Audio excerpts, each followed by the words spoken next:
English സംസാരിക്കുമ്പോൾ കൂടുതൽ പൊളൈറ്റും കോൺഫിഡൻറ്റുമായിട്ട് നമുക്ക് തോന്നാൻ വേണ്ടിയിട്ട് നിങ്ങൾക്ക് ഡെയിലി ലൈഫിൽ ഉപയോഗിക്കാൻ പറ്റുന്ന 5 ഫ്രേസസ് ആണ് ഇന്ന് ഞാൻ പരിചയപ്പെടുത്താൻ പോകുന്നത്.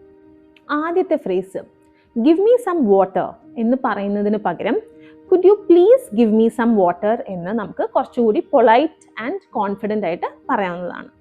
അടുത്തത് റിപ്പീറ്റ് പ്ലീസ് എന്നൊക്കെ നമ്മൾ പറയാറുണ്ട്, എന്തെങ്കിലും ഒന്ന് റിപ്പീറ്റ് ചെയ്യണമെങ്കിൽ. അതിന് പകരം നമുക്ക് പറയാവുന്നത് could you please repeat that. അടുത്തത് phrase number 3 I want that എന്നൊക്കെ പറയുന്നതിന് പകരം I would like that please എന്നാണ് നമ്മൾ കുറച്ചുകൂടി പൊളൈറ്റ് ആയിട്ട് പറയുമ്പോൾ യൂസ് ചെയ്യേണ്ടത്.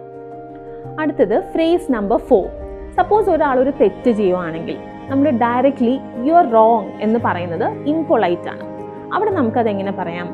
I see your point but I think this is the issue എന്ന് നമുക്ക് നമ്മുടെ പൊളൈറ്റ് ആയിട്ട് നമ്മുടെ ഡിസഗ്രിമെൻറ്റ് നമുക്കവിടെ രേഖപ്പെടുത്താം. ഇനി last and most important phrase, നമ്മൾ എപ്പോഴും വെയിറ്റ് എന്ന് പറയാറുണ്ട്, പക്ഷെ അത് അത്യാവശ്യം ഇംപൊളൈറ്റ് ആണ്. നമുക്ക് എങ്ങനെ അത് പൊളൈറ്റ് ആയിട്ട് പറയാം? Just A moment please. ഇതാണ് നമുക്ക് വെയിറ്റ് എന്നുള്ള വാക്കിനെ പൊളൈറ്റ് ആയിട്ട് പ്രസൻറ്റ് ചെയ്യാൻ പറ്റുന്ന രീതി.